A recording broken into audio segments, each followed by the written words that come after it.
Pasensya na kung medyo sobrang init po. Ganun talaga. Alam nyo, hindi naman laging merong ganitong araw na ganitong klase na pagsasama-sama sapagkat tatandaan ng lahat habang tumataas ang mga anak ninyo, mga kamag-anak, mga binamahal sa buhay dito sa entablado, naaalala nung iba ng mga panahon na kayo rin, ganyan. Ay nung mga panahon ninyo, panahon natin, wala naman tayong ganitong klaseng bulwagan. Bagamat hindi air condition, pero malaki. At kumasya tayong lahat. Kaya ganyan din po, kahit sa ating pong mga minamahal na mga graduates, kinakailangan ibigay natin yung araw na ito para sa kanila. Pagtsatsagaan, pagtitiisan, sapagkat ito ay araw nila.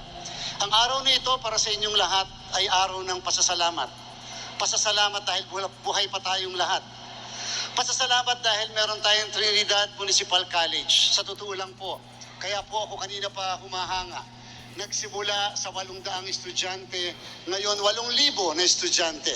At kung sakasakaling tatanggap ng 3,500 pa na bagong first year students, ngayon darating na school year, magiging halos kulang-kulang 11,000 na mga estudyante ang papasok, makikinabang sa Trinidad Municipal College. Kaya nga po dapat ang pasalamat din natin, una sa lahat din ay sa ating pong municipal government. Sapagkat sa katotohanan lang po, hindi lahat ng LGU sa buong bansa ay merong ganitong klaseng kolehiyo, libre.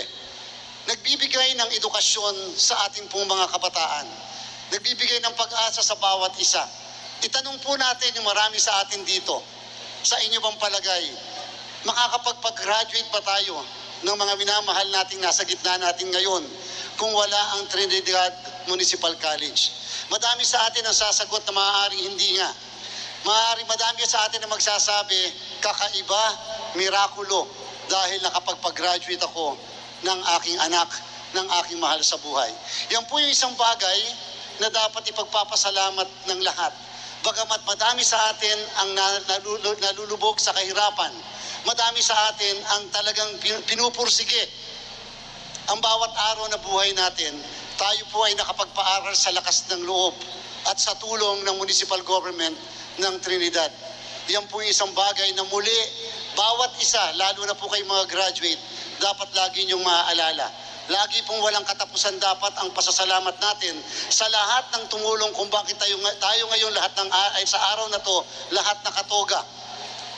Dapat po aalalahanin natin yan sapagkat habang inaalala natin at pinapasalamat natin yung araw na ito, ay ganyan din ang gagawin natin na paglilingkod sa mga susunod pang saling lahi ng mga taga-Trinidad, mga taga-Leyte at mga kalapit na lugar ng Trinidad. Sapagkat dapat lagi ang pagbibigay ng ating pong tulong at pakikipagkapwa-tao ay hindi natatapos sa isang araw lang tulad nito. Kinakailangan ito ay magtutuloy-tuloy sa iba't ibang saling lahi sapagkat dyan lamang natin maipapakita ang pagkakapantay-pantay ng bawat isa. Dyan lang natin mapaparamdam ang pagmamahal ng bawat isa sa bawat kapwa nilalang natin. Kaya nga po sabi ko sa inyo, ang araw na ito ay pasasalamat. Pasasalamat din sa ating lahat ng administrador ng ating kolehiyo sapagkat sa kanila pong kagalingan, sa kanilang lakas ng loob ay napag-graduate nila kayo, nakagawa ng paraan para magkaroon ng budget para kahit paano yung sinturo na kahit pitig-pit na ginagawan pa ng paraan. Napakahirap po ang mag-operate ng isang kolehiyo. Alam ko yan, halos 3 dekada rin ako sa academe. Kaya naunawaan ko, napakahirap sapagkat hindi naman laging consistent merong ganyang budget para lang masigurado na halos 2,000 ang gagraduate bawat isang taon. Pinapasalamatan din po natin ang ating mga guro. Sapagkat dahil sa kanila yung mga guro natin, yan yung mga taong lagi-lagi niyong maaalala. May mga edad na tayo, mapuputi na mga buhok, maaalala nyo yung mga guro na nagpasaya sa atin, nagpalungkot sa atin, nagpaluha sa atin, nagbigay sa atin ng mataas na grado, nagbagsak sa atin. Pero hindi natin dapat sila kamuhian o magalit sapagkat alam nyo sa bawat pagbagsak, ako po naniniwala kasi sa bawat pagbagsak ng isang tao, sa bawat pagkatisod, mas lalong tumitibay ang ating pong kalooban. Hindi ako naniniwala sa mga taong hindi man lang nagkakaroon ng problema o bumabagsak sa buhay nila sapagkat yan yung mga tao na hindi marunong labanan ang mga problema sa buhay. Ang bawat isa sa atin na naandito ngayon ay nagabayan ng isang guro. Guro na lagi niyong babalikan. Lagi niyong gagawing modelo at lagi niyong sasabihin, gusto ko katulad ako ni ma'am. Gusto ko katulad ako ni sir.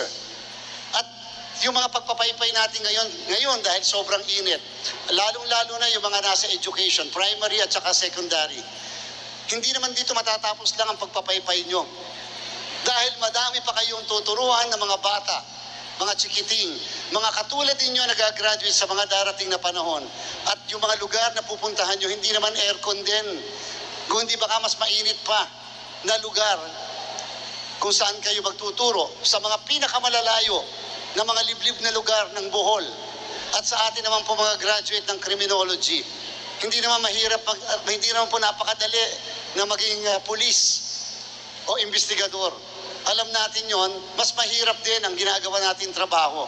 Subalit pinili nyo kasi yung mga kursong yan dahil alam nyo, ang kursong yan ang hindi naman magpapayaman sa bawat isa. Ang kursong yan ang makapagpapabuti sa bawat isa. Sapagkat ang mga kursong kinuha nyo, yan ang mga kurso ng mga bayani. Mga bayani ng ating lahi. Ang mga guro ang laging bayani ng ating bansa. Ang mga pulis ang bayani ng bansa. Sapagkat naniniwala ako kung gusto lang magpayaman ng bawat isa, hindi ganyan mga kurso ang mga kukuhanin natin. Kinakailangan din naman sa buhay natin.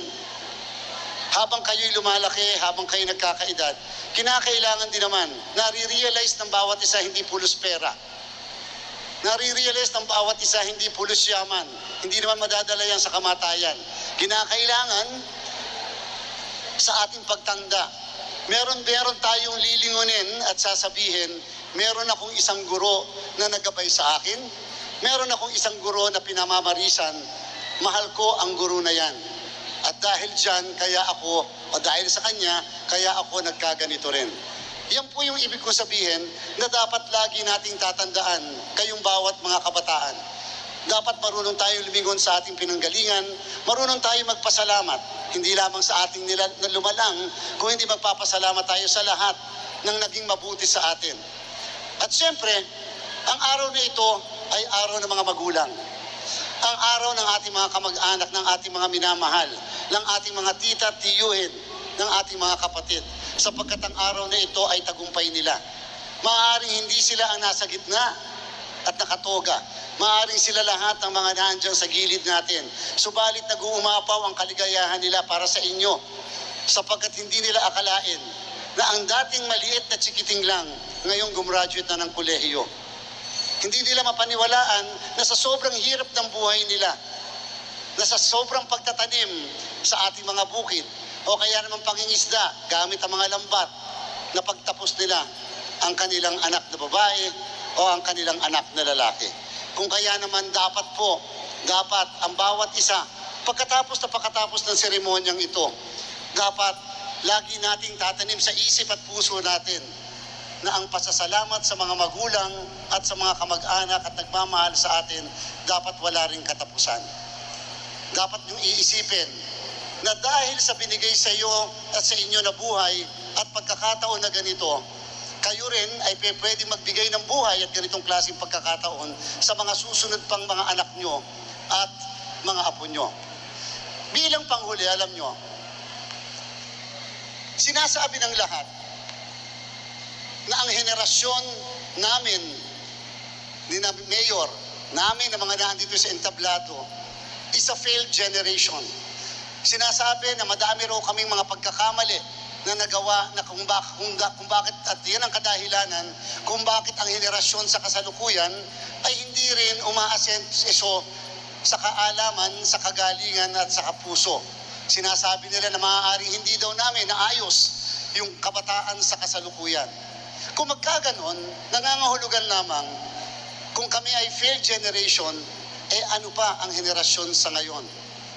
Hindi ba nararapat lang na kung sa palagay ninyo that our generation is a failed one, hindi ba nararapat lang na kayo ang magtatama, kayong mga kabataan, nung aming mali, nung mga nakakaraan?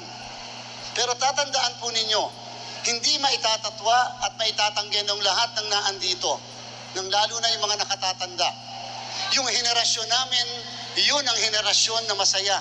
Simple ang buhay, simple ang pakikiisa sa bawat isa. Simple sapagkat naranasan namin yung mga hirap na hindi naranasan ng kabataan ngayon. Wala kami mga cellphones. Wala kami mga easy stove sa pagluluto. Kayo naman ngayon, stove lang kami, kahoy, hinihipan pa. Madami rin naman ngayon, ganun din. Ngayon lahat sa inyo, quickie lahat. Sa amin noon pinaghihirapan. Wala na naglalaro ng mga nilalaro namin noon. Magmula sa tumbang preso, tagu-taguan, at kung ano man. Ngayon, ang laro nyo nasa social media, nasa computer, nasa internet. Hindi kayo sinisisi. Sinasabi lang natin, magkaibang henerasyon, magkaibang karanasan, at yung mga karanasan na yan ang bumubuo ngayon sa aming pagkatao at sa inyong pagkatao. Kung may mali man sa pagkatao namin sa aming henerasyon, kayo ang magko-correct nun. Kayo ang magtatama nun. Kung kaya ito ay challenge sa bawat isa.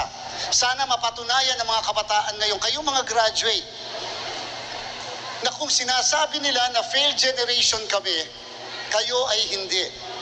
Kinakailangang mapatunayan ng bawat isa na kaya niyong pamunuan ang kinabukasan ng ating bayan, hindi lamang ng Trinidad, ng ating bansa. Kinakailangang mapatunayan ninyo na kayo ay pwede magkaroon ng magandang bukas at magandang bayan at magandang Pilipinas. Kinakailangang patunayan nyo na magiging maayos sa mga susunod na salinlahi.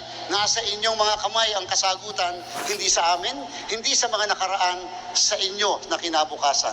Natutuwa ako sapagkat yung pinakahuli na eleksyon natin nitong 2025 lamang, ang pinakamadami na bumoto ay ang kabataan.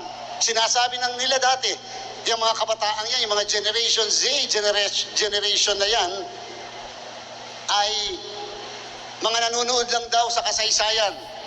Yung mga yan hindi nakikialam, wala silang pakialam, pulustex ang sinasabi. Kumakain na lang ng kasama ang pamilya, nagte-text pa't hindi man lang nakikipag-usap. Yun ang sinasabi nila. Subalit itong nakaraang eleksyon lamang pinatunayan ng kabataan, kayo pala talaga ang kumokontrol ng kinabukasan.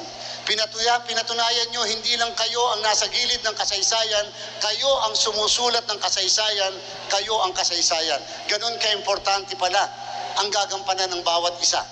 Nagpapasalamat ako sa inyong lahat na bumoto nitong nakaraang halalan sapagkat ipinakita nyo mayaman, mahirap, may alam o wala, nakatatanda man o bata. Kinakailangan may partisipasyon sa pagkalinga ng ating bayan. Kinakailangan mayroong partisipasyon sa paghahalal ng mga lider ng ating bayan. Kung magkakamali tayo, walang dapat sisihin kundi tayo din lang.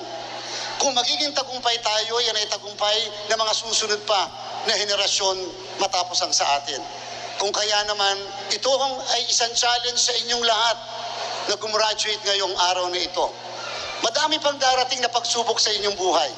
Madami pang pagkatisod ang darating sa inyong buhay. Lagi at lagi tayong babangon, lagi at lagi nating haharapin ang hamon ng ating buhay.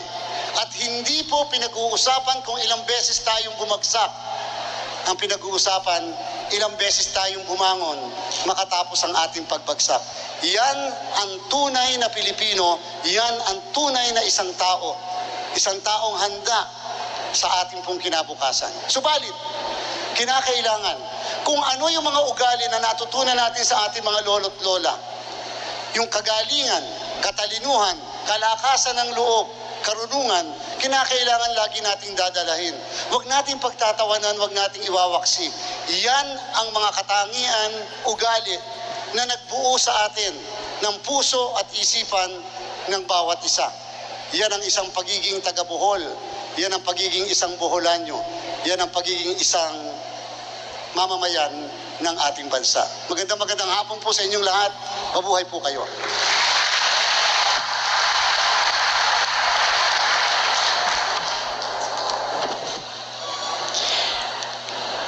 Ladies and gentlemen, the guest of honor for the 39th commencement exercises of Trinidad Municipal College, the chairman of the Commission on Elections, the Honorable George Erwin M. Garcia. Let's give him another round of applause.